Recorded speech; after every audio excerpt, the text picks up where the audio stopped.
Greetings, students. In this video, we're going to just be giving an overview of all the stuff we're going to cover in Unit 1, really Europe from around the 1500s through the 1800s. In this video, we are going to get a little bit deeper into the 16 and 1700s, but not super deep. This really is an overview. Keep in mind, though, you might want to come back to this video periodically throughout this unit just to put whatever you're studying at that moment in this larger context. Remember what I said before, you want to make sure you're building timelines as you go. Pay attention to dates and start fleshing out how one thing falls into the other, pushes into the other. All right, so the first three periods we're going to talk about, they're really kind of a review. They're things that we have already touched on so far in this course. The Age of Exploration. This was a period when European sailors stopped hugging the shores of Europe and really began exploring the entire globe. It started in the 1400s and it continued until the mid-18th century. Really, by the time we get to the mid-1700s, Europeans had essentially mapped out the entire globe. Sometimes this is called the Age of Discovery, but while the Europeans were discovering things for themselves, the places that they quote-unquote discovered had long been discovered by other human beings, the only exception to that maybe being Antarctica. And because of the long-reaching consequences of this age of exploration, we are still going to be looking a little bit deeper into it in this unit. It really is part of what drives the rest of European development over these next few centuries. The Protestant Reformation, which lasted from 1517 to 1648. It was a time when some Catholics, primarily those living in Northern Europe, Northern Germany, England, Netherlands, Denmark, Norway, when they split from the Catholic Church, they started printing the Bible in their own local languages. They emphasized a personal relationship with God, as opposed to going through the church to have a relationship with God. And they emphasized personal responsibility over that old Catholic ideal of communal responsibility. Protestantism wasn't a unified movement like Catholicism was, though. It produced tons of different denominations. Lutherans, Calvinists, Methodists, Anglicans, Baptists, Amish, and many, many others. But this religious disagreement did create a series of wars between Catholic and Protestant princes and kings and powerful families. These wars of religion culminated in what we call the 30 Years' War, where 8 million people were killed, mostly in Central Europe, in the Holy Roman Empire, the area that will one day become Germany. The Peace of Westphalia ended the conflict, and it gave birth to this notion of sovereign states and international politics within Europe, at least. And with this growth of wealth and the investment in education and the idea of challenging preconceived beliefs that was being practiced in the Protestant Reformation, we get the Scientific Revolution, which essentially lasted from 1543 to 1687. In this, well-educated middle and upper-class Europeans began pursuing what we call empirical knowledge, that is, knowledge that comes from observation and measurement and direct experience. Before this, during the medieval period, questions about the world largely were answered either by philosophy or by theology. So when people during the Middle Ages experienced the Black Death, that great plague that wiped out almost half of Europe, people would ask, why is this happening? Where is this coming from? But the answer at the time simply was, God is angry. The philosophers or the scientists that were emerging during the Scientific Revolution didn't want to take such an easy way out. They wanted to see what was making nature tick. And to do that, these early scientists wanted answers that could be measured and tested. If somebody made a claim, somebody else should be able to repeat that experiment and confirm the results. In the year 1620, this new method of acquiring knowledge was codified by an English philosopher/politician. A man named Sir Francis Bacon. He published a book called The New Instrument, or The Directions Concerning the Interpretation of Nature. This is the work that really explicitly laid out the scientific method, the steps of which you can see right here. Now, Sir Francis Bacon didn't invent this method, but he wrote out what early scientists had been doing for several generations up until this point. He really got it locked in stone. All this led to better understandings of things like medicine. Europeans actually started studying cadavers to understand the human body. Part of what set off the scientific revolution was Andreas Vesalius's On the Fabric of the Human Body, where he actually had dissected corpses and then drew out what was making up all the different portions of the body. This is stuff that they didn't have before. This is stuff they had not studied beforehand. I mean, to give you an idea as to how wacky some of the ideas that Europeans had about the human body before this, during the Middle Ages, European doctors thought that a woman's vagina was really just an inverted penis. That was not disproven until the fallopian tubes were discovered, demonstrating that it really did have a totally different purpose than the penis. Beyond medicine, there was a better understanding of physics, the movement of light, how different substances interacted, and this led to things like better guns and better ships. And through all this, a belief started to emerge that the world is governed by a set of universal, natural laws. Things like gravity and thermodynamics, things that are woven into the fabric of the universe. Quite famously, Sir Isaac Newton, one of the great early scientists, believed that the universe that we live in is kind of like a clock, that God put it together and then set it off to run its motion. And this belief in natural laws really provided the fodder for Europe's next major leap, the Enlightenment, which essentially lasted from 1637 to 1789. Remember, all these dates are pretty subjective. These are things that historians, we have looked at something and said, okay, the Enlightenment seems to start here and it seems to end here, but there was nobody at the time that was like, oh yeah, 1637, we're starting the year of the Enlightenment now. Just be aware that these periods are something we kind of make up. Near the end of the scientific revolution, though, some thinkers started focusing on something called rationalism rather than empiricism. Empiricism requires that we depend on our senses and our experiences. We have to see and feel things that we're going to be able to measure. Rationalism, though, allows for abstract thinking to solve problems. For example, things like geometry and algebra. Those allow us to figure out problems in the abstract and then apply them to the real world. But they really exist in the abstract realm of numbers. That's not empirical. That's rational. In fact, the Enlightenment was said to have begun by a man named René Descartes. He was a mathematician and a philosopher. You're probably already aware of him. You have probably used his Cartesian coordinates. These are the numbers that are on the x and y axes, allowing you to do geometry. Though there's another thing that you probably have heard about him from. We'll come back to that in a second. Descartes was an advocate for the importance of rationalism. He really believed in the idea that you come to truth through systematic, clear thought processes. He set up a system of individual checks for somebody to make sure their thought is accurate. Number one, believe only what you can prove to yourself. Number two, reduce every problem to its simplest parts. Number three, order your thoughts. Always start with the simplest parts and proceed to the more complex and difficult. And number four, always create a long chain of reasoning. Don't leave anything out. If you're trying to understand something, don't leave behind any maybes or I think it might be's.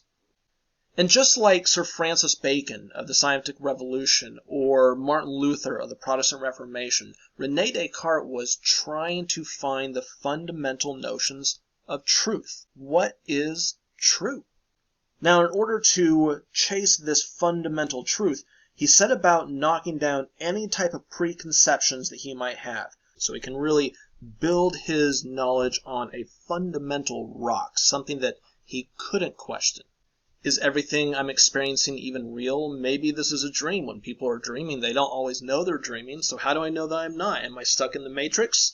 And then he goes on to think, well, is there really an all-powerful God? I mean, we have a book that says there is, and everybody in my society believes it, but is that really true?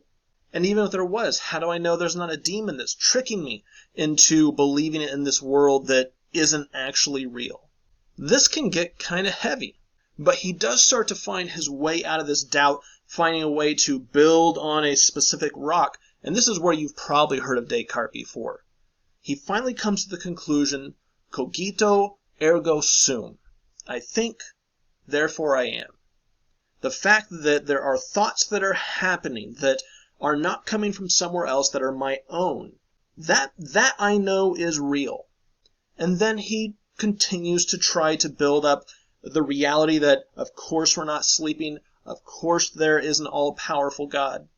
But he does all of this through rationalism.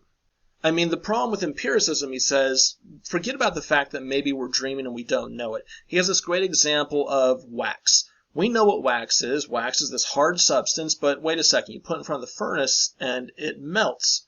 So wax is this soft liquid substance. But how can it be both? Empirically, if I look at it at one moment, it's one thing, and I look at it at another moment, and it's something else. But my rational mind, my reason, is able to put it together and say, this is the same thing in different states of being at different temperatures. Reason, rationalism, that is what the Enlightenment really is all about. They don't throw science out the door, but they start placing a new emphasis on this abstract level of building beyond empirical knowledge. And so if doubt is the beginning of knowledge, empiricism doesn't overcome that, but rationalism can. And Descartes' advocacy of doubt and rationalism is the beginning of the Enlightenment.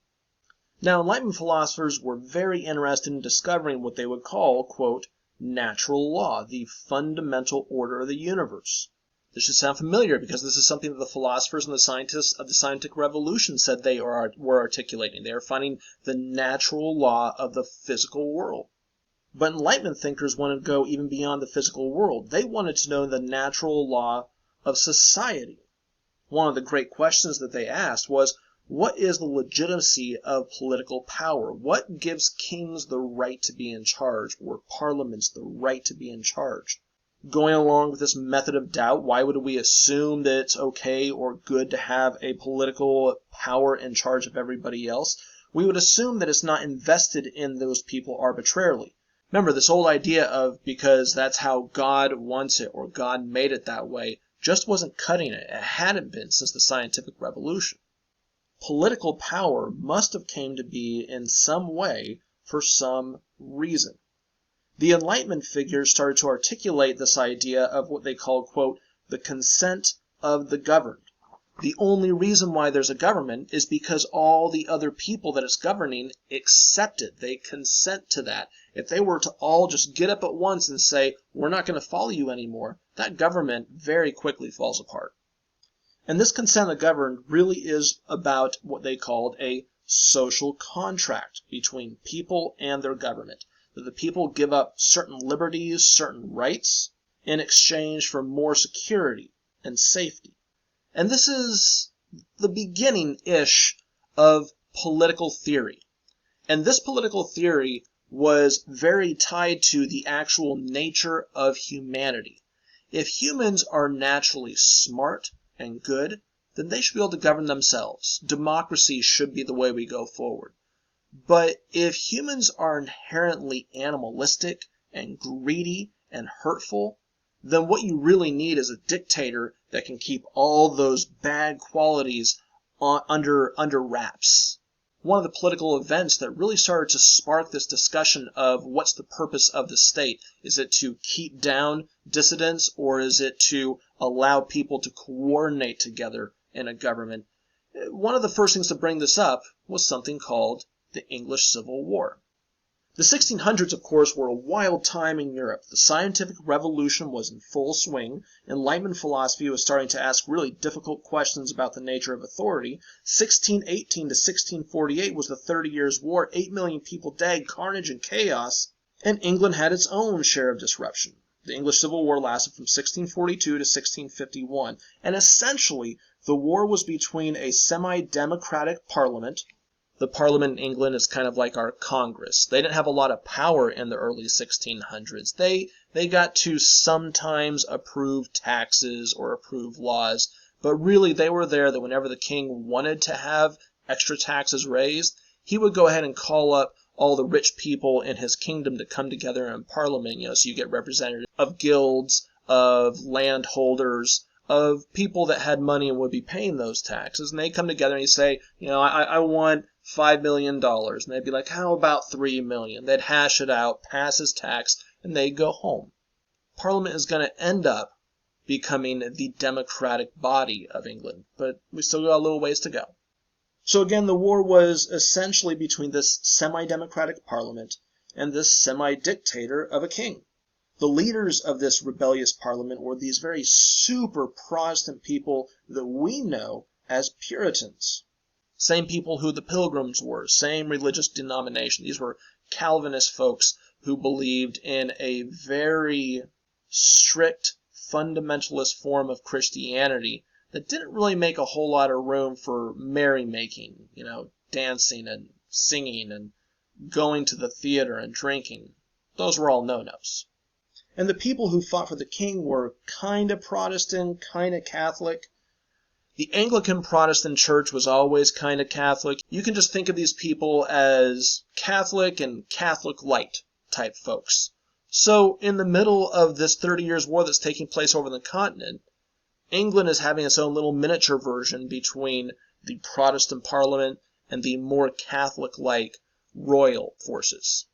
So in the middle of this English Civil War, along with the Scientific Revolution and the Reformation and the Enlightenment, there was a lot of creative thinking that took place and a lot of new ideas put out there. The English Civil War is going to be a hotbed of new ideas. For example, there's a movement of people called the Levelers. The Levelers want a government to be directly elected by the people. No lords, no kings, just a democracy, and no special privileges for the upper classes. Nobility all over Europe in this age was always having special dispensations. They didn't have to pay taxes or not as many taxes. The laws didn't exactly apply to them the same way as everybody else. I mean, kind of like rich people today, but much more out in the open. The Diggers actually wanted land to be taken away from the rich and distributed evenly to everybody in the kingdom. These guys were like the OG socialists. There was a religious movement called the Quakers. This is a new take on Christianity. It's a Protestant denomination. They called themselves actually the Society of Friends, or the Religious Society of Friends. And they believed in the spiritual equality of all Christians, men and women. Within Quaker society, we get the first little hints of feminism that is going to really get going in the 18 and 1900s. But the Quakers were the first that said, we're all the same. Men are not inherently better than women. They still believed that there were differences that should keep them in separate spheres at times. But to give you an idea as to how equal they thought women were within Quaker meetings, people were allowed to speak if they ever felt like God moved them in some way. It was less a matter of having a preacher preaching to a congregation and more a group of people getting together and having like a discussion group. And women were able to stand up and preach just like men were able to do. They were able to be moved by God and have something to say. I mean, some of these women ended up becoming missionaries and going out and preaching to men in the Americas. This is pretty radical stuff for the mid-1600s.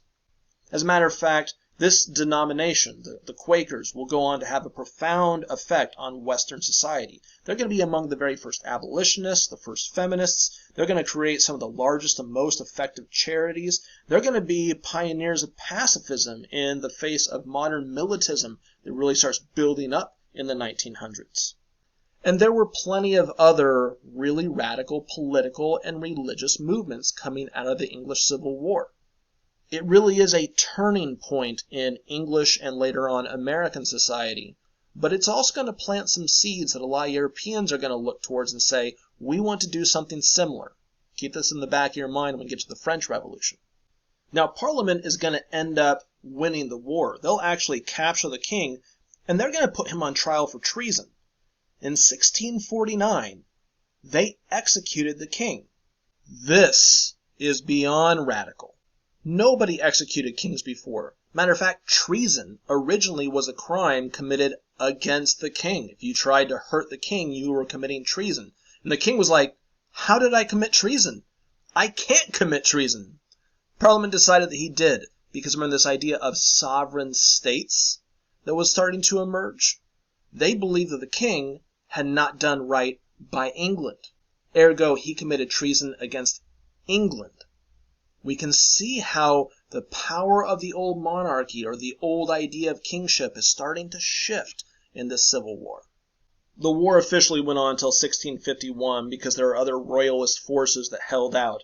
But the death of the king in 1649 really was the true end. As a matter of fact, in 1649, Parliament created a new country, something they called the Commonwealth of England. The whole idea was to put an end to the monarchy, to have a more democratic, not totally democratic, they didn't want to have poor people voting, but they did want the leaders, the rich folk, and the middle class folk of England to have a voice in their government. At least that's what they said they were pursuing. But they end up setting up their leader, Oliver Cromwell, as the chief executive, a position that was called Lord Protector. And Oliver Cromwell just went on to rule as a king. He was essentially a dictator with a rubber stamp parliament. And after he died, his kid took over. Clearly, this democratic experiment had failed. They just traded one dictator for another. And remember, Oliver Cromwell was one of these Puritans. They shut down the bars, they shut down the theaters, they shut down anything that was fun. It wasn't a really good time to live in London. And so in 1660, Parliament got rid of Cromwell Jr., and they invited the old king's son to come back and be crowned.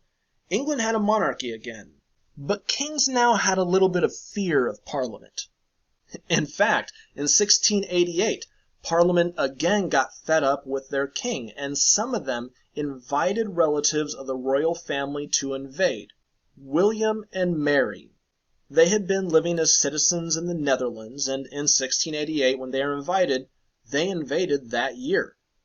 The old king just ran away to France. There was almost no bloodshed in the whole affair. This is why it's called the Glorious Revolution.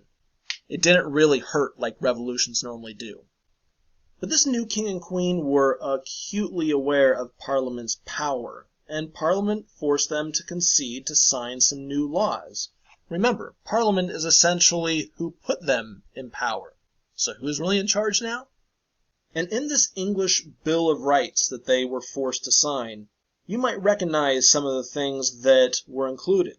This new law guaranteed the freedom of English folk to elect members of Parliament without any interference from the royal family. Members of Parliament were guaranteed freedom of speech while they were in Parliament. This isn't total freedom of speech, but it was freedom of speech while you're debating on the floor of Parliament. You could talk crap about the king, and the king wasn't allowed to do anything about it, as long as you're on the floor of Parliament. The freedom to bear arms for self-defense. Only Protestants got this privilege, Catholics didn't, but still, this is kind of the beginning of our Second Amendment. Freedom from cruel and unusual punishment and excessive bail. And freedom from taxation without the agreement of Parliament. No taxation without representation. So going into the 1700s, England was nominally democratic. I mean, not everybody could vote. For example, poor people couldn't vote. Women still could not vote. And kings and queens pretty much had control over the foreign affairs of England. But even then they had to work with Parliament a bit. We can see something new really emerging here. The Enlightenment is changing things. The 1700s really were the height of the Enlightenment. They were a time of intellectual and cultural mega growth for Europe. Enlightenment thinkers were starting to come up with things like natural rights. Things that no government could take away from people because they were embedded in natural law. This was also the century of musicians like Bach and Mozart. This is also when we see the emergence of a new type of religious belief called deism. Deists believed there was a creator God, but they didn't think that Christian scripture explained that God very well. They looked at stories about miracles and talking snakes, and they believed that people were describing things that they misunderstood, or just straight up were making up mythology. Deists believed that God could be known through nature. By studying nature and discovering natural law, what you were really discovering was divine law. Christian law, they would say, was made up by humans, and so it was flawed. The scripture was made up by people with agendas, and so it was flawed. Deists didn't say that there is no God. What they said is religion doesn't get to God. Reason gets us to God. And it is worth noting that many of our founding fathers were deists. People like James Madison, Thomas Jefferson. Matter of fact, Thomas Jefferson rewrote the Gospels. He wrote a version of the Gospels where he took out all the miracles, all the stuff that he would call superstition or magic, because he said these stories of Jesus have really great morals in them. But we added on, as a deist, this is what he believed. We added on superstition on top of it. So you could almost think of deists trying to blend spirituality and science. Natural law is where you find God. This, of course, is a far cry from Catholic beliefs almost all Europeans had just 3 centuries earlier. And as the Enlightenment is really running on all cylinders, the Industrial Revolution begins in the mid-1700s. Some English entrepreneurs started figuring out how to mechanize weaving. So they figured out how to create machines that could weave things much faster with one person running the machine than 10 people that would just be weaving on their own. At first, the machines they created made use of water power, and then they eventually figured out how to harness the power of steam. And again, they made machines that could do the work of many workers, but much faster. This is the most important development in human history since we discovered how to domesticate plants and animals, since the agrarian revolution of around 12,000 years ago. The Industrial Revolution truly is going to change everything. And the fact that it starts in Europe is part of the reason why Europe is going to have such a jump on the rest of the world in the 18 and 1900s. As the Industrial Revolution caught on, factories started being built in cities. And with these growing cities and all these industrial jobs, we really get the beginning of that large, poor, urban class of people that are often jobless, that are hurt on the job and not able to keep working. The same poverty issues we have in cities in the modern day. Little by little, this technology expanded to surrounding countries. First, it went to the Netherlands, and then northern France and Germany. In the 1790s, a man named Samuel Slater stole designs for a textile mill and brought them to the U.S., helping to plant the seeds in the Industrial Revolution here. We're going to get a lot deeper into all this later on. The 1780s were a real bad time for the poor people of France. Taxes were incredibly high. Bad crops were setting the price of bread incredibly high, and the Industrial Revolution was unraveling the traditional social networks and support systems that people, particularly poor people, could normally rely on. Meanwhile, the nobles of France didn't have to pay any taxes at all. The rich were hella living it up, especially the royal family. And all this, of course, is taking place during an era where thinkers have been talking about things like the social contract and the consent of the governed and the will of the people. All of it's coming together to really knock society off into a different course. In 1789, the non-noble classes, and I'm not talking about the really poor folks, but the lawyers, the shopkeepers, the bakers, the city dwellers, those classes were able to come together and actually make changes to the French government. We'll be getting into the details on how they did that later on. And in doing so, they created the first hint of democracy in France. But they kept pushing. They wanted a constitution. They wanted more freedoms, more guaranteed rights. And as they made more gains, they wanted more. They created something new for France as they were doing this, an actual national identity. Before all of this, everybody but the nobility identified with their region or with their city. But the French Revolution worked to make everybody feel as though they were part of a French nation. Really, the modern ideas of having nations and the importance of nation states is born with the French Revolution. But as much as these more liberal elements were gaining momentum, with their successes, the more radical elements of this political movement were gaining momentum. And in 1793, those radical elements were able to put the king on trial for treason, and they executed him. It's like the English Civil War all over again, but Now they've had 150 years of Enlightenment political theory that's going to drive this much further than the English Civil War ever went. It wasn't much longer after they executed their king that the French Revolution fell into a dictatorship underneath one committee that was a part of their National Assembly, or part of their Congress. This was called the Committee of Public Safety. It was headed by a man named Maximilien Robespierre. And Robespierre seems to have gone a little over the edge. A little more than a little. In 1793, up until 1794, France experienced something called the Reign of Terror. Anybody who was deemed not totally on board with the revolution was executed. And a whole lot of people that didn't have any thoughts one way or the other about the revolution were executed. We'll get back to it, but it was a spooky time to be alive in France. In the middle of 1794, Robespierre himself was executed, and people pretty quickly got tired of his radical reformations. They created a new Republican government after him, but this new government was corrupt and it was ineffective, and it left people wanting. Well, in 1799, a popular general was able to set himself up as the head of the Republic. His name was Napoleon Bonaparte. And in 1804, Bonaparte is going to stop playing these Republican games and just crown himself Emperor of France. Napoleon was an ambitious man, and he went to war with just about everybody in Europe. He was also a very talented general, and he crushed most of the other countries that he went up against, either making them part of the French Empire, making them states that he directly controlled, or forcing them to be allies of France. As he takes over Europe, he spread a lot of revolutionary ideas with him, including the ideas of nationalism. This is going to have a long-standing effect on Europe.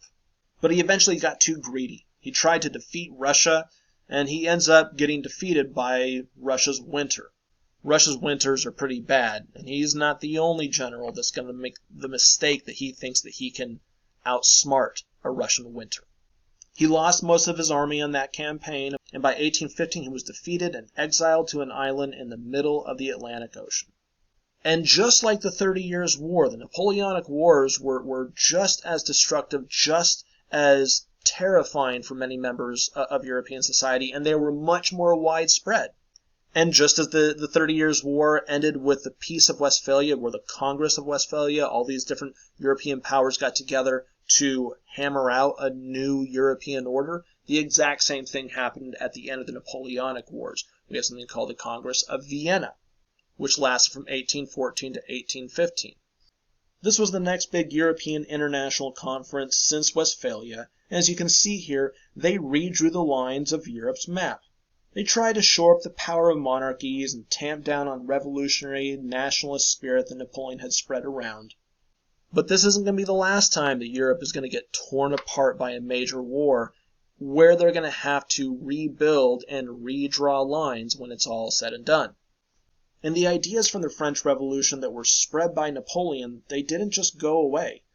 The Enlightenment was over, but political philosophy was really just getting going. It's in the 1800s that we get new ideas and development of old ones, things like socialism, communism, liberalism, conservatism, capitalism. There were new artistic ideals with romanticism and idealism, and new views on our place in the universe, with the advent of atheism being a common belief, and nihilism affecting many Europeans. And this 19th century was the age of what we call New Imperialism, when Europe started bleeding Africa and Asia dry. Quite often when historians talk about the 19th century in Europe, they talk about the quote-unquote long 19th century. This is the 19th century that lasted from 1789 up until 1914, lasted from the beginning of the French Revolution up until the beginning of World War I. And this is where we're going to be stopping in this unit. We're going to get all the way up to the dawn of World War I in Europe. This is a lot of information, but we're really going to break it down into separate chunks and try to dig as deep as we can. Again, use this video to reference back to put everything else that we learn in the context of this timeline that we just marked out.